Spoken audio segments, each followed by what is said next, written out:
오늘 우리에게 주신 하나님의 말씀 갈라디아서 4장 1절에서 11절까지 말씀입니다.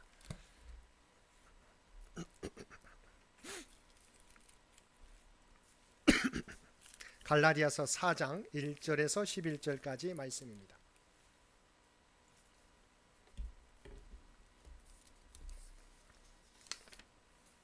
우리 주신 말씀 1절에서 11절까지 우리 한 절씩 교독합니다. 내가 또 말하노니 유업을 이을 자가 모든 것의 주인이나 어렸을 동안에는 종과 다름이 없어서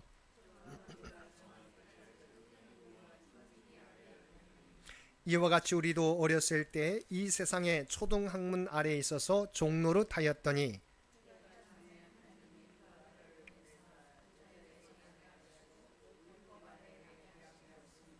율법 아래에 있는 자들을 속량하시고 우리로 아들의 명분을 얻게 하려 하심이라.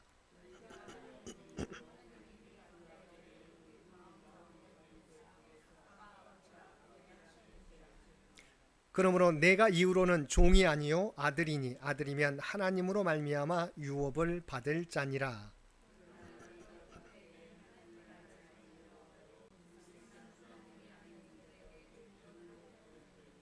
이제는 너희가 하나님을 알 뿐 아니라 더욱이 하나님이 아신 바 되었거늘 어찌하여 다시 약하고 천박한 초등학문으로 돌아가서 다시 그들에게 종노릇하려 하느냐. 함께 읽겠습니다. 내가 너희를 위하여 수고한 것이 헛될까 두려워하노라. 아멘. 오늘도 하나님 앞에 나와 또한 각자의 삶의 처소에서 마음을 다하여 예배드리는 우리 모든 성도들 가운데 하나님의 놀라운 은혜가 언제나 함께하여 주시기를 주님의 이름으로 간절히 축원드립니다. 오늘 제목이 무엇입니까? 신분의 변화입니다. 우리가 예수 그리스도를 믿고 나서 어떠한 신분으로 변화되었는지 우리에게 말씀해 주고 있는 것입니다. 그래서 우리가 함께 읽은 이 말씀은 예수를 믿으면 우리가 어떤 신분으로 변화되는지 또한 그 과정 속에서의 율법의 역할은 무엇인지 본문을 통해서 말씀해 주고 있습니다. 우리가 지난번에 우리가 다루었던 후견인의 역할, 우리가 율법은 후견인의 역할에 우리가 담당했었다라고 하는 부분을 살펴봤는데 계속해서 이어지는 말씀입니다. 먼저 우리가 함께 읽었던 1절에서 3절 말씀을 함께 다시 한번 읽어보도록 하겠습니다. 4장 1절에서 3절 말씀을 함께 읽겠습니다. 내가 또 말하노니 이을 자가 모든 것의 주인이나 어렸을 동안에는 종과 다름이 없어서 그 아버지가 정한 때까지 후견인과 청지기 아래에 있나니 이와 같이 우리도 어렸을 때에 이 세상의 초등학문 아래에 있어서 종노릇하였더니. 아멘. 자, 여기서 보게 되면 내가 또 말하노니 유업을 이을 자는 모든 것의 주인이다 라고 먼저 말씀해 주고 있어요. 유업을 이을 자, 바로 그 사람은 바로 모든 것의 주인이다. 그런데 그렇지만 성인이 될 때까지는 그렇지 않다고 이야기해 주고 있습니다. 우리의 삶이 모두가 우리가 주인이잖아요. 그런데 성인이 되기 전까지는 밟아야 될 과정이 있다. 그래서 뭐라고 말씀하고 있습니까? 어렸을 동안에는 종과 다름이 없다. 우리의 존재는 우리가 주인이지만 그러나 성인이 되기 전까지는 아직은 바로 종과 다름이 없다. 왜냐하면 우리가 지난 시간에 살펴보았던 것처럼 그 아버지가 정한 때까지 성인이 온전히 되기 전까지는 뭐예요? 후견인과 청지기 아래에 있다는 거죠. 청지기 아래에서 우리가 후견인과 청지기 아래에서 온전히 교육을 받고 성인의 자격에 이르렀을 때야 그 역할을 감당하게 된다는 거죠. 그 전까지는 후견인이요, 원래는 우리가 종이지만, 신분은 종이지만 아버지의 역할을, 부모의 역할을 하게 됩니다. 그러니까 성인식을 하기 전까지는. 그래서 채찍질도 할 수 있어요. 종이 바로 주인의 아들인데도 불구하고 이 훈련을 받는 기간 동안, 교육을 하는 동안은 바로 이 종이었던 후견인이 이 아들을 채찍질할 수 있다. 그러니까 온전하게 잘하는 역할을, 바로 부모의 역할을 감당하게 된다. 그때가 언제까지라고요? 온전히 아니에요. 바로 성인식이 되기 전까지, 바로 성인에 이르기 전까지는 이 후견인과 청지기가 이 아들을 우리가 양육하게 돼 있다, 교육하게 되게 돼 있다는 거죠. 바로 그때까지는 종과 다름이 없다라고 말씀해 주고 있습니다. 그렇지만 이와 같이 그래서 우리도 그러나 이와 같이 우리도 어렸을 때 이 세상의 초등 학문 아래에 있어서 종노릇하였더니, 그러니까 우리가 성인이 되기 전까지는 후견인과 청지기가 아버지의 역할을 했던 것처럼 성인이 되면 이제 자기가 우리가 아버지의 온전한 자녀가 된 아들이 인정받게 되죠. 마찬가지입니다. 주님이 오시기 전까지는 무엇이에요? 초등 학문의 영향 아래에 있었다. 바로 이것이 당시에는 율법이었다고 하는 것이죠. 우리가 지난 시간 살펴보았기 때문에 우리가 이해할 수 있을 것입니다. 그래서 제 PPT에 성인식 하기 전까지 후견인과 청지기 아래에 있었던 아들, 바로 그것은 아들이지만 종처럼 대우를 받았다. 우리도 예수 그리스도 오기 전까지는 뭐예요? 초등학문 아래 종의 역할, 바로 초등학문 아래 종노릇했다. 바로 그것이 초등학문이 뭐였어요? 그 당시에는 율법이었다는 것이죠. 주님이 오시기 전까지는, 그러니까 성인이 되기 전까지는 후견인과 청지기가 부모의 역할을 감당했던 것처럼 바로 주님이 오시기 전까지는 초등학문, 바로 물론 세상의 학문도 포함되지만 오늘 본문에서는 율법이랍니다. 바로 주님이 오시기 전까지는 초등학문의 종노릇했다. 바로 율법 아래에 있었다고 하는 것이죠. 그렇다면 이 율법은 아무런 의미가 없느냐? 그냥 주님 오실 때까지의 역할만 감당하는 잠시 일시적인 것이냐? 아니라고 하는 것이죠. 율법도 하나님께서 분명히 시내산에서 모세를 통해서 주셨지 않습니까? 율법의 기능이 있어요. 자, 첫 번째 제가 PPT에 적어놨습니다. 먼저 인간에게 죄를 깨우쳐 주는 것입니다. 자, 율법의 우리가 여러 가지 항목들이 있지 않습니까? 그것들을 통해서 내가 그렇게 살지 못했을 때 온전히 내가 죄를 범하고 있구나라고 하는 것을, 우리의 죄를 깨닫게 해주는 거예요. 율법이라고 하는 것은. 두 번째는 뭐냐? 또한 우리 안에 있는 죄를 우리가 해결할 수 없다는 것을 깨닫게 돼요. 우리가 죄를 범하지만 그 죄의 문제를 내가 율법을 통해서는 온전히 해결할 수 없다는 것을 깨닫고 뭐예요? 바로 그리스도께로 인도하는 역할을 하게 된다. 구세주가 필요하다는 사실을 깨닫게 되는 거죠. 죄를 먼저 깨닫게 해주시고, 또한 죄를 깨달은 것 더불어서 나로서는 바로 이 죄의 문제를 해결할 수 없고 구세주가 필요하다고 느끼게 해주는 거예요. 그래서 바로 율법은 죄를 깨닫게 해줄 뿐만 아니라 구세주가 필요하다는 것을 깨닫게 해주어서 온전히 그리스도께로 인도하는 역할이 율법의 역할이다. 그래서 율법은 단순히 우리가 한동안 주님이 오시기 전까지의 기능이긴 하지만 그동안은 주인 노릇하게 되지만, 그러나 단순히 그곳까지만 멈추지 않는다. 우리를 죄를 깨닫게 하고 우리 스스로가 죄의 문제를 해결할 수 없어서 구세주가 필요한 것을 깨닫게 해주셔서 바로 예수님께로 인도하는 역할을 바로 율법이 감당하게 된다는 것이지요. 자, 그 다음에 이제 4절과 5절 말씀 보겠습니다. 자, 때가 참회라고 시작하고 있어요. 자, 그렇게 일정 기간 동안은 후견인과 청지기가 아들을 양육했던 것과 같이 바로 주님이 오시기 전까지는 초등학문의 영향 아래서 종노릇했었는데 이제 때가 됐어요. 자, 때가 찼는데 어떤 일이 벌어지게 됩니까? 때가 참에 하나님이 그 아들을 보내사 여자에게서 나게 하시고 율법 아래 나게 하신 것은 율법 아래에 있는 자들을 속량하시고 우리로 아들의 명분을 얻게 하려 하심이라. 이제 때가 될 때 이제 더 이상 이제 성인식을 치러야 돼요. 이제 후견인과 청지가 필요 없고 초등학문이 필요 없어요. 그래서 그 일을 위해서 하나님의 아들이 이 땅에 율법 아래에 오게 돼 있어요. 왜냐하면 율법 아래에 있는 우리의 문제를 해결해 주시기 위해서 우리에게 오셨다. 그래서 하신 일이 뭐예요? 자, 먼저 때가 참회라고 하는 것은 예수 그리스도가 오신 역사적 사건, 바로 복음의 사건. 왜냐하면 예수 그리스도가 우리가 복음이 있기 때문이죠. 기쁜 소식이 있기 때문이죠. 구원의 소식이기 때문이죠. 그래서 예수 그리스도가 이 땅에 오신 구원의 사건, 바로 복음의 때가 찼다라고 하는 것이죠. 그러면서 예수님이 오셔서 우리에게 베푸신 가장 큰 유익이 두 가지가 있습니다. 물론 많은 것이 있지만 가장 큰 유익은, 첫 번째는 우리의 죄를 속량하셨다. 속량이라고 하는 것은 값을 치르고 우리가 사는 것을 의미합니다. 그러니까 우리를 대신하여 우리의 죄값을 대신 치르셨어요. 그래서 십자가에 돌아가심은 우리의 죄값을 치르시고 우리를 깨끗게 하셨다. 우리의 빚을 다 갚아주셨다. 속량하셨다고 하는 것이죠. 우리의 죄를 사해 주셨다라고 하는 거예요. 이 땅에 오셔서 때가 참에 우리 주님께서 이 땅에 오셔서 하신 일은 우리의 죄값을 대신 치러 주심으로 우리의 죄를 깨끗게 하셨다. 두 번째는 너무도 중요한 것입니다. 죄를 깨끗게 해주셨는데 뿐만 아니라 우리에게 뭐예요? 아들의 명분을 얻게 하셨다. 아들의 명분을 얻게 하셨다. 자, 이 아들의 명분이라고 하는 게 단순히 우리가 이름만 부르는 게 아니에요. 아들의 명분, 원래 독생자가 누구시죠? 예수 그리스도시죠. 그러니까 예수 그리스도가 하나님의 독생자예요. 그런데 우리를 주님께서 이 땅에 오셔서, 독생자가 이 땅에 오셔서 우리의 죄를 속량해 주심으로 우리를 그 양자로 삼으셨는데 예수님과 같이 우리를 대우해 주시겠다는 거예요. 얼마나 놀라운 역사입니까? 우리는 피조물이잖아요. 여러 가지 세상에 많은 동물들도 있고 많은 창조물들이 있잖아요. 우리도 흙으로 지으셨어요. 근데 그 코에 생기를 불어넣으셨을 뿐만 아니라 예수 그리스도를 통해서 우리의 죄를 속량해 주시고 또한 우리를 양자 삼아 주셔서 독생자 예수님처럼 대해 주셨다고 말씀해 주고 있는 것이죠. 이게 얼마나 놀라운 은혜입니까? 우리는 성경을 읽으면서도 아들과 같이 그냥 그만큼 우리가 상징적인 의미로, 비유적인 의미로 생각하지만 그게 아니에요. 바로 아들의 명분을 얻게 하셨다. 양자 삼아 주셨다. 우리는 원래 아들이 아니지만 양자로 아들과 같이 우리를 대해 주신다는 거죠.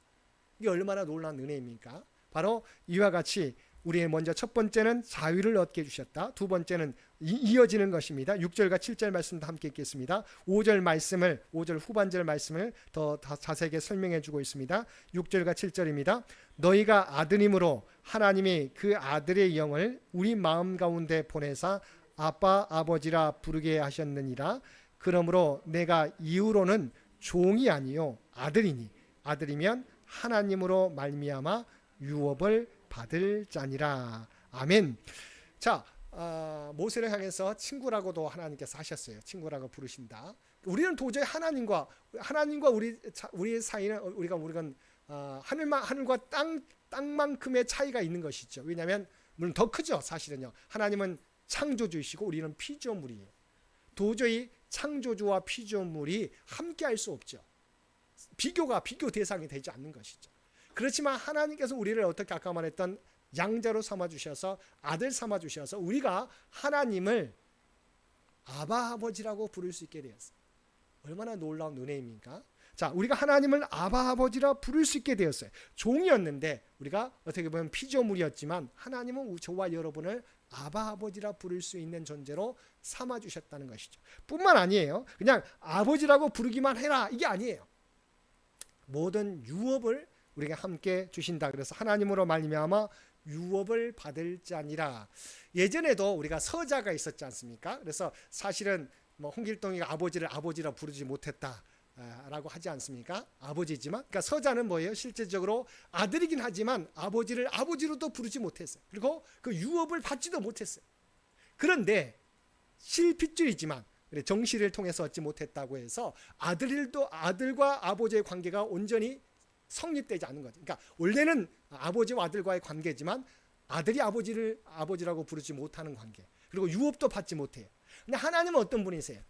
우리는 피조물과 같은 존재이지만 그러나 우리를 아들 삼아 주셔서 양자 삼아 주셨을 뿐만 아니라 모든 유업을 이일자로 만들어 주셨다. 이게 저와 여러분이 누리는 은혜인데 사실 우리가 이것을 실감하지 못하죠. 우리가 때로는 우리 대한민국에서 가장 부자인 삼성 우리가 이재용 회장님 있지 않습니까? 만약 우리가 여러분이 그렇게 태어난다면 우리가 어떻게 되겠어요? 많은 것을 누릴 수 있지 않겠습니까? 이건희라고 하는 회장님의 아들로 태어나가지고 그냥 태어났으니까 회장의 아들로 태어난 거죠. 그러면 그 모든 것을 누리죠. 물론 책임이 있지만. 자, 그런데 그거는 우리가 비교할 수 없어요. 하나님이 저와 여러분을 아들로 삼아주셨고 모든 유업을 일자로 삼아주셨다는 거죠. 하나님의 것이 우리의 것이다. 하나님께서 저와 여러분에게 베풀어 주실 은혜를 우리가 모두 받을 수 있는 존재가 되었다는 것이죠. 이게 저와 여러분이 누리는 은혜예요. 그런데 우리는 세상에 보여지는 세상의 평가는 나로 판단할 때가 많아요. 그래서 내가 지금 없는 것으로 나를 판단할 때가 많아요.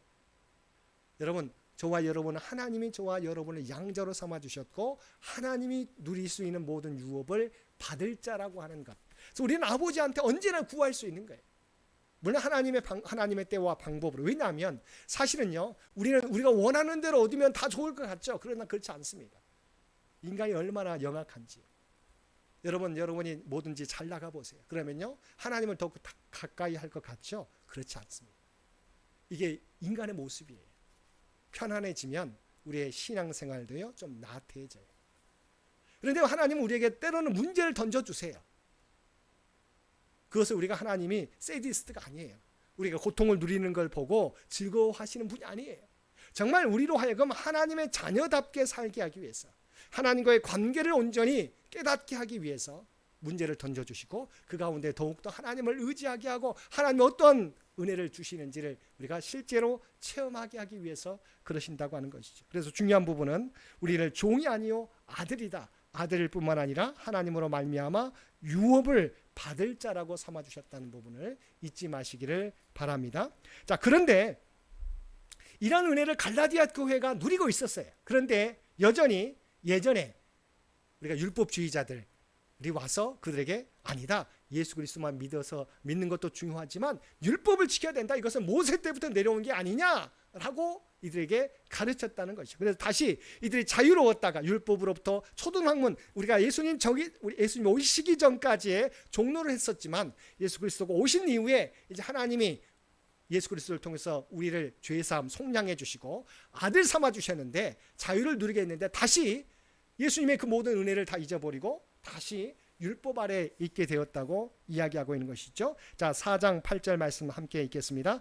그러나 너희가 그때에는 하나님을 알지 못하여 본질상 하나님이 아닌 자들에게 종노릇하였더니, 이제 과거를 이야기합니다. 예수님을 알기 전까지는 우리가 아까 말했던 것처럼 하나님을 알지 못하여 우리가 다른 것에 종노릇했다, 하나님이 아닌 자들에게 종노릇했던 것을 인정하는 거예요. 왜냐하면 하나님을 우리가 알지 못하게 되었어요. 그렇지 않습니까? 세상 사람들이 하나님을 알지 못하는 사람들의 모습이 무엇입니까? 무당을 찾아가게 되고 점을 보게 되고 우리 세상에 많은 좋은 것들을 의지하게 되어 있지 않습니까? 어떤 사람은 그거 다 믿지 못하겠다, 나는 보이는 권력을 의지하겠다, 나는 돈을 의지하겠다고 하는 사람이 얼마나 많이 있습니까? 왜죠? 하나님을 알지 못하기 때문에. 하나님을 알지 못하면 세상에 힘 있는 것을 붙잡게 되는 게 인간이에요. 인간은 무엇인가 자기를 이끌어줄 수 있는 존재를 믿게 돼 있고 신뢰하게 돼 있고 의지하게 돼 있어요. 하나님을 알지 못하게 될 때 사람들은 다른 무당을 우리가 섬긴다든지 다른 신들을 섬긴다든지 아니면 세상의 권력과 세상에 힘 있는 것을 쫓게 돼 있다, 그것을 인정하는 거예요. 하나님을 알지 못하여 본질상 하나님이 아닌 자들에게, 아닌 존재들에게 종노릇하였더니, 바로 하나님을 알지 못했을 때 인간의 숙명은 다른 것들, 하나님 아닌 자들에게 종노릇한다. 그런데 그 이후에 하나님을 알게 된 이후의 모습이 어떠하냐는 것입니다. 9절 말씀입니다. 이제는 너희가 하나님을 알 뿐 아니라 더욱이 하나님이 아신 바 되었거늘 어찌하여 다시 약하고 천박한 초등학문으로 돌아가서 다시 그들에게 종노릇하려 하느냐. 아멘. 자, 여기서 중요한 부분은 이제는 뭐예요? 너희가 하나님을 알게 될 뿐만 아니라 하나님이 너를 아신 자 되었다. 이게 더 중요합니다. 우리가 하나님을 알게 된 게 너무도 중요하죠. 하나님을 아는 것 중요합니다. 그런데 더 중요한 것은 하나님이 저와 여러분을 아신다는 관계가 되었어요.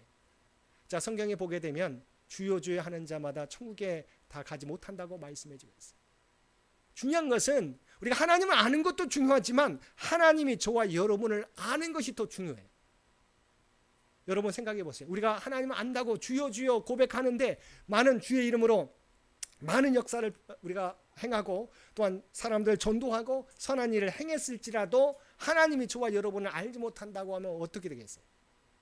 우리가 정말 열심히 신앙생활 한다고 해서 내가 이제 이 세상에 이제 끝나고 이 세상에서 하나님께 부름 받았을 때 하나님 앞에 섰는데 하나님이 저와 여러분을 모른다고 하면 어떻게 되겠습니까? 얼마나 허탈하겠어요. 그런데 오늘 말씀이 뭐라고요? 이제는 너희가 하나님을 알 뿐 아니라 더욱이 하나님이 아신 바 되었다고 말씀해 주고 있어요.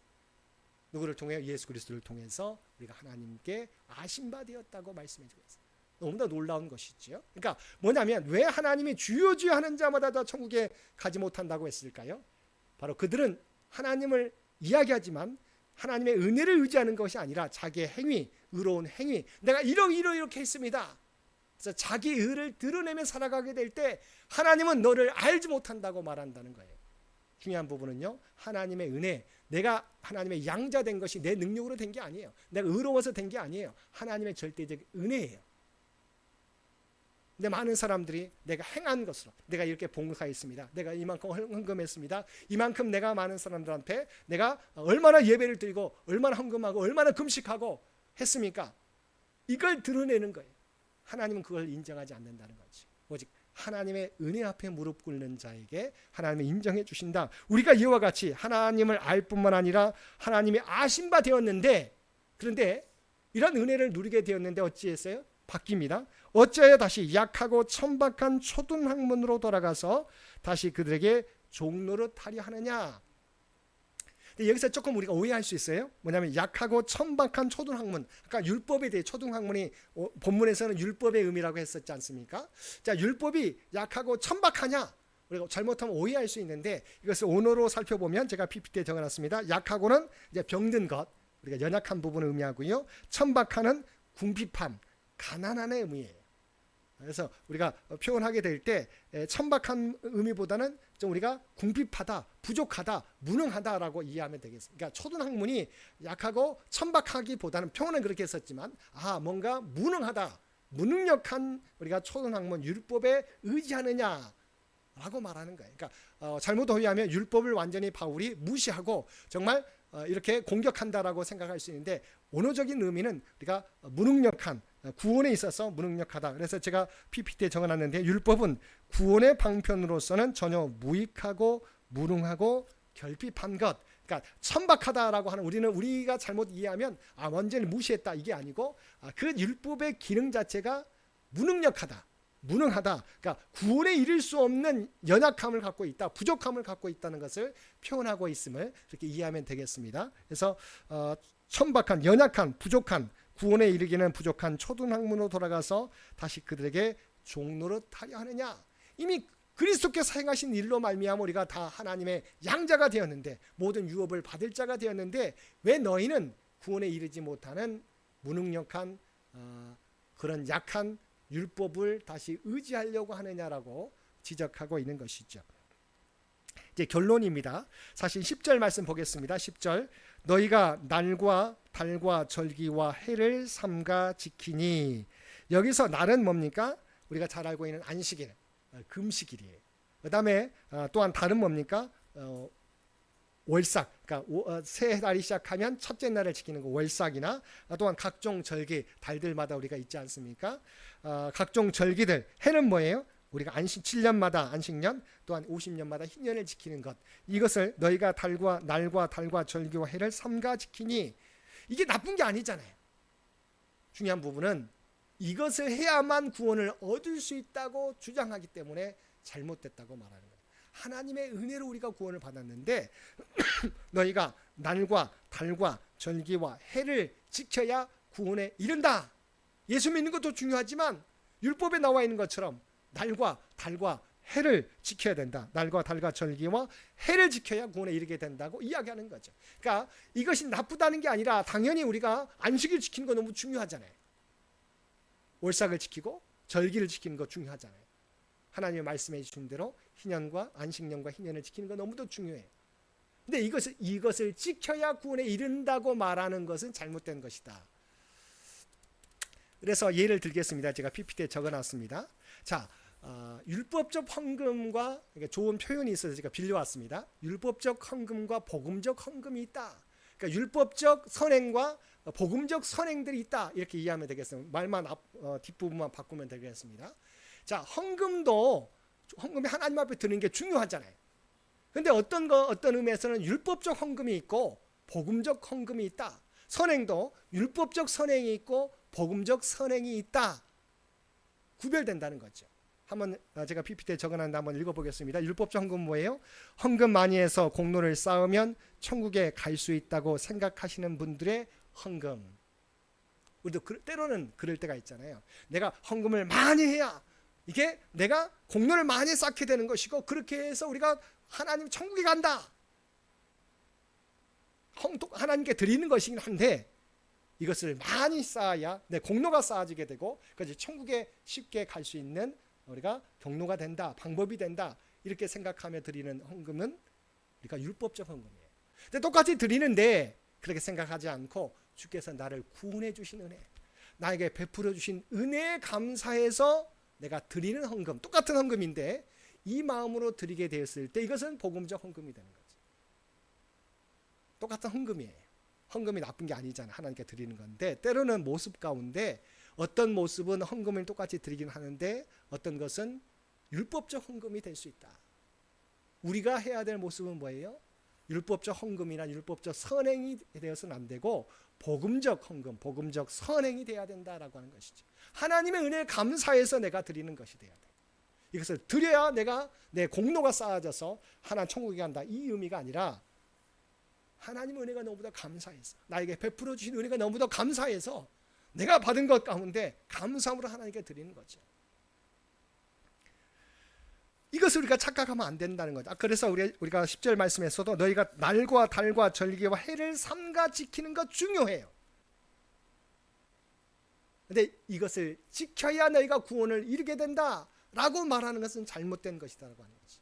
내가 당연히 모든 날을 내가 주일과 같이 안식일과 같이 지켜야 되지만 내가 구별하여서 내 주일날 하나님 앞에 예배드리고 하는 거죠. 그러니까 그것은 주일만 지키고 나머지 6일은 내 마음대로 살아가야 된다는 게 아니에요. 매일같이 하나님과 교제하며 살아가되 그러나 하나님께서 말씀해 주신 주일에 함께 모여서 우리가 하나님 경배하고 예배드리는 거죠. 그래서 우리가 이 행위 가운데 하나님의 말씀을 우리가 하게 될 때 이게 부담감으로 하는 게 아니라 정말 내가 이제 하나님의 은혜를 받은 자로서 당연히 해야 되는 그의 모습에 합당한 모습으로 살아가는 모습. 그래서 우리가 행위로 구원을 얻느냐? 우리가 행위와 믿음과 행위 가운데 뭐가 구원에 이르게 하는 게 뭐냐? 당연히 믿음으로 구원에 이르게 되죠. 그다음에 이후에 구원을 얻었으니 그 은혜에 합당하게 이제 우리의 구원받은 자답게 살아가는 삶이 행위죠. 행위로 구원을 얻는 게 아니에요. 그렇지만 당연히 구원받은 자는 행위가 뒤따라야 되는 거죠. 하나님의 백성인데. 그러니까 우리가 예를 많이 듭니다. 아마 제가 여러 번 말씀드렸는데 왕이 지역을 순찰하다가 다리 밑에 거지를 발견합니다. 그래서 너무도 불쌍해서 왕이 그 거지들을 불러서 양자로 왕궁에 불러다가 왕자로 삼게 돼요. 그래서 그 거지들을 깨끗하게 목욕시키고 왕자의 옷을 입힙니다. 그런데 자고 났더니 자기는 이전에는 거지였는데 왕자로 탈바꿈했잖아요. 근데 그것을 인식하지 못하고 이 생활이 왕자로서의 생활이 거치장스러운 거예요. 그래서 다시 뭐예요? 왕자지만 다시 그 다음날 궁을 나가서 다리 밑에서 똑같이 막 더럽게 살면 어떤 의미겠어요? 그러니까 왕자로 변화되었으면 그러니까 왕이 왕자로 양자로 삼았으면 그러니까 양자로 삼아서 왕자로 삼아 주셨으면 왕자답게 살아가야 되잖아요. 근데 왕자인데도 불구하고 생활은 거지같이 살아가면 얼마나 안타까운 일이겠습니까? 우리의 모습이 때로는 그럴 때가 있어요. 하나님의 자녀 삼아 주셨는데 우리를 하나님의 양자로 삼아 주셨는데 예수님과 같은 대우를 해 주시는데 우리는 뭐예요? 그 모습대로 거룩하게 살지 못하고 여전히 세상 사람들과 똑같이 살아갈 때가 많다는 거죠. 왕자가 된 거지와 같이 왕자로서 살아가야 되지만 여전히 거지의 생활로 살아간다면 얼마나 안타까운 일이겠느냐. 바로 그래서 행위는 구원받은 자다운 삶이 바로 행위라고 하는 것이죠. 오늘 말씀을 통해서 저와 여러분의 신분은 종의 신분이었다가 바로 아들의 신분으로 자녀된 신분으로 변화되었습니다. 이제는 우리가 율법에 한동안은 주님 오시기 전까지는 율법의 종로로 했었지만 그리스도를 통해서 하나님의 아들다운 하나님의 양자다운 삶으로 변화되었습니다. 이제는 그렇게 살아가야 된다고 우리가 고백하시기를 바랍니다. 그래서 우리의 삶 가운데 이제는 하나님의 은혜로 내가 하나님의 자녀 예수님과 같은 대우를 받게 되었다. 하나님의 모든 유업을 받게 되었다. 이것을 깨닫고 어떤 상황 가운데서도 흔들리지 마시고 아버지께 구하고 늘 하나님과 교제하면서 우리에게 맡겨주신 귀한 사명 감당하며 살아갈 수 있는 저와 여러분 모두가 되시기를 주님의 이름으로 간절히 축원드립니다. 함께 기도드리겠습니다.